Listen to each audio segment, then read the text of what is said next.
semuanya, nama saya Siti Gunaya dari kelas 4D Tadris Biologi Universitas Islam Negeri Sultan Toha Saifuddin Jambi. Nah, di sini saya akan menjelaskan tentang sistem organisasi kehidupan, di mana dimulai dari sel, jaringan, organ, sistem organ, dan terakhir organisme. Sistem organisasi kehidupan di mana dimulai dari sel, jaringan, organ, sistem organ, dan organisme. Nah, pertama saya akan menjelaskan tentang sel. Sel merupakan unit terkecil penyusun makhluk hidup. Nah, jenis sel ini dibedakan menjadi dua, ada tidaknya membran inti. Yang pertama ada sel eukariotik, dia ini tidak memiliki membran inti, di mana contohnya bakteri. Nah, kalau sel eukariotik ini memiliki membran inti, contohnya sel hewan dan sel tumbuhan. Nah, sel hewan dan sel tumbuhan ini bisa dibedakan menjadi beberapa dari organelnya, di mana kalau sel hewan ini tidak memiliki dinding sel dan kloroplas, sedangkan sel tumbuhan memiliki dinding sel dan kloroplas. Nanti saya tunjukkan gambarnya. Nah, ini contoh dari sel prokaryotik yang tidak memiliki membran inti, contohnya itu bakteri. Nah, bakteri ini mempunyai organel sel seperti dinding sel, kapsul, flagel, kromosom, pilus, sitoplasma, ribosom, plasmid, dan membran plasma. Nah, kalau ini contoh sel eukariotik yang memiliki membran inti. Contohnya seperti yang saya bilang, ada sel hewan dan sel tumbuhan. Nah, sel hewan ini memiliki membran sel. Nah, membran sel ini bagian terluar sel, mengontrol bahan-bahan yang keluar masuk sel, serta melindungi sitoplasma. Nah, ini ada nukleus. Nukleus ini mengendalikan seluruh kegiatan sel. Terus ada sitoplasma, di mana sitoplasma ini tempat berlangsungnya reaksi kimia, seperti perombakan bahan makanan. Ada retikulum endoplasma. Nah, retikulum endoplasma ini ada dua, kasar dan halus, di mana tempat terjadinya sintesis protein. Terus ada badan Golgi. Nih, badan Golgi. Nah, dia ini tempat sintesis polisakarida membentuk membran sel dan membentuk kantong sekresi untuk membungkus zat yang akan dikeluarkan oleh sel. Ada mitokondria, di mana mitokondria ini tempat pembentukan energi untuk keperluan sel.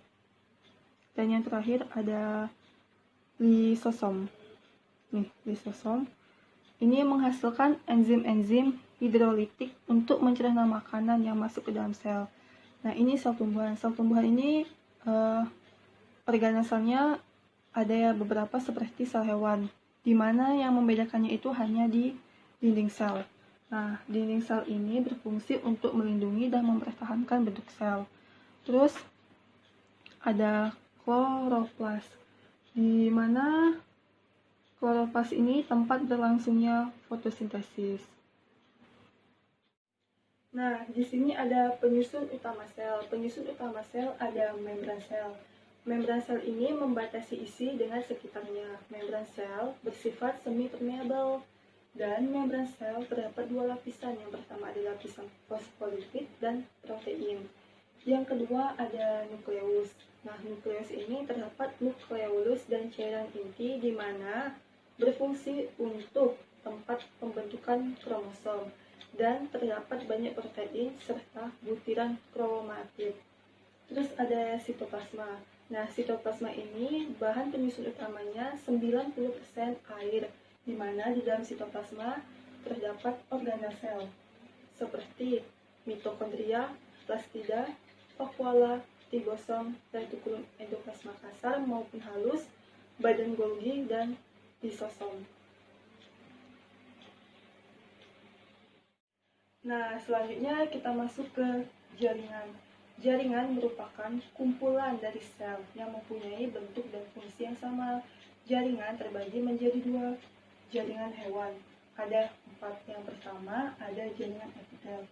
Nah, jaringan epitel ini melindungi jaringan di bawahnya. Yang kedua ada jaringan penyokong. Jaringan penyokong ini berfungsi untuk melindungi tubuh, memberi bentuk tubuh, dan menguatkan tubuh. Yang ketiga ada jaringan otot. Jaringan otot tersusun dari sel-sel otot. Setiap sel otot tersusun atas serabut halus yang dinamakan myofibrio. Nah, jaringan otot terbagi menjadi 3. Otot rangka, polos, jantung. Otot rangka bekerjanya secara sadar, otot polos tidak sadar, otot jantung tidak sadar. Yang ketiga ada jaringan saraf. Nah, jaringan saraf tersusun atas sel-sel saraf yang disebut neuron. Nah, yang berfungsi sebagai penghantar impuls reseptor ke otak. Selanjutnya ada jaringan tumbuhan, di mana jaringan tumbuhan ini ada jaringan epidermis yang merupakan jaringan paling luar tubuh tumbuhan, di mana berfungsi untuk melindungi jaringan di dalamnya. Yang kedua ada jaringan meristem. Jaringan meristem ini yang aktif melakukan pembelahan sel. Terus ada yang ketiga, jaringan parenkim, terbagi menjadi 2, ada palisade dan spons.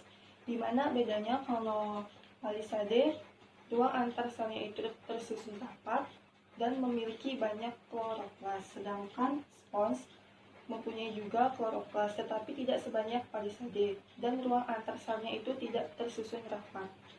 Terus ada jaringan penyokong. Ini terbagi menjadi 2 juga, ada kolenkim dan sklerenkim.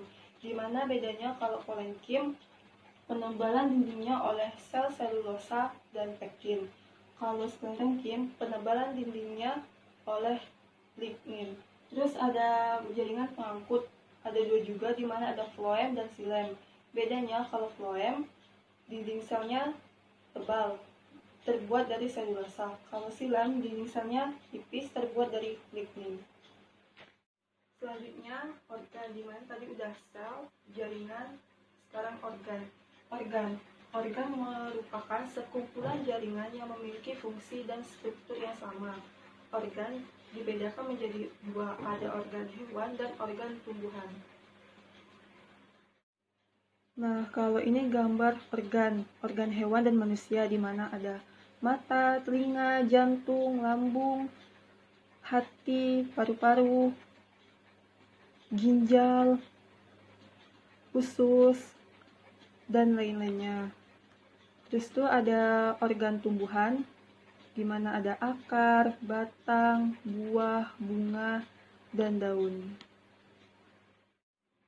Lanjut lagi ke sistem organ, di mana sistem organ merupakan kumpulan organ-organ yang menjalankan fungsi tertentu dan membentuk suatu sistem. Di mana sistem organ ini terbagi menjadi 2, ada sistem organ hewan dan sistem organ tumbuhan. Selanjutnya ada contoh gambar sistem organ hewan dan manusia, di mana ada sistem rangka, sistem pencernaan, sistem pernapasan, sistem saraf, sistem peredaran darah. Ini contoh sistem organ pada tumbuhan, ada sistem transportasi, dan ini sistem transpirasi. Dan yang terakhir ada organisme, di mana organisme ini yang paling tingkat tinggi. Organisme merupakan suatu kesatuan utuh dari semua struktur penyusun makhluk hidup, di mana contohnya itu seperti manusia, hewan, dan tumbuhan. Dan yang terakhir itu ada organisme, di mana semua sistem organ akan bekerja sama untuk melakukan fungsi hidup atau proses kehidupan dan membentuk organisme. Oleh karena itu, satu makhluk hidup pada hakikatnya merupakan kesatuan dari beberapa sistem organ. Contohnya itu seperti hewan dan tumbuhan. Nah, jadi sistem organisasi kehidupan di mana dimulai dari yang terkecil, sel, jaringan, organ, sistem organ, dan membentuk organisme. Nah, itulah penjelasan dari saya. Saya Siti Gunaya, mohon mengundurkan diri. Terima kasih telah menonton. Assalamualaikum warahmatullahi wabarakatuh.